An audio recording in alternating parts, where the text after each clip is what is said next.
Anul ăsta o să merg în vacanță la munte, o să învăț bine la școală. Dar,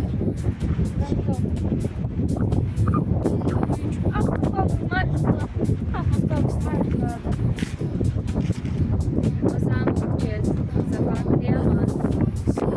O să te duc în Dubai!